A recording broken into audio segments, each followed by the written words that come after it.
دا هلمند کې د بوس خصوصي پوهنتون څخه د زده کړیالانو د فراغت مراسم دي.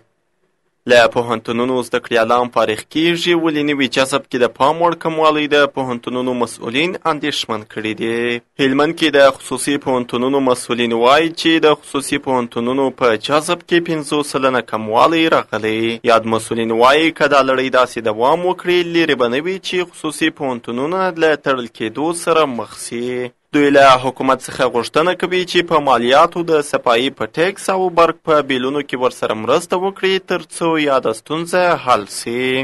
په وروستیو کې د تحصیل ته د محصلینو د زړه ښه کېدو کچه چې راکمه سوې ده، زما په نظر باندې اوله د دوی اقتصادي ستونزې دي او خاصتا په خصوصي تعلیمي بنسټونو کې، ځکه چې خصوصي تعلیمي بنسټونو چې د یو معین فیس په مقابل کې محصلین منې د تحصیل دپاره زموږ محصلین ورځ په ورځ کمیږي، ځکه د خلکو اقتصادي وضع خرابه ده.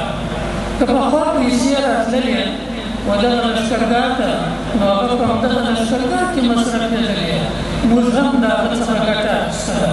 ولې موږ چې پیسې نشته، نو موږ به محصلین له کوم د اسلامي امارت د چارواکو څخه په ډېر درنښت هیله کوم چې زموږ مالیه او ټکس یې رالږ کړي، د برق بیه یې راکښته کړي، په یو څو وخت لپاره دې موږ ته معاف کړي. له خصوصي پوهنتونونو فارغ زده کړیالان بیا له پوهنتونونو تر فراغت وروسته د دندو له نشتوالي شکایت کوي. دوی له حکومت او نړیوالو ادارو غوښتنه کوي چې د کاري فرصتونو د برابرولو په برخه کې ورسره همکاري وکړي. د بیکارۍ په اړه باندې د حکومت څخه غوښتنه دا ده چې کار اهل کار ته وسپاري. هغه ځوانان چې فارغ شوي دي، اهلیت لري، توانایي لري په ځان کې، د دې مرګ لپاره خدمت کولی شي، هغوی ته ځای ورکړي. له دونه سختیو او مشکلاتو وروسته هیله لرم چې په خپل مسلک کې ماته وظیفه پیدا شي او وکولی شم چې خپل هېواد ته خدمت وکړم. داسې نه شي چې بیا د خلکو د پیغور وګرځو. د هلمند ولایتي مسؤلین بیا د فارغ زده کړیالانو ته د کاري فرصتونو د موندلو ډاډ ورکوي او زیاتوي چې په بېلابېلو ریاستونو کې خالي سلګونه بستونه به د ځوانو فارغانو په واک کې ورکړي. انشاءالله د دې دپاره هم ښه ترتیبونه شته.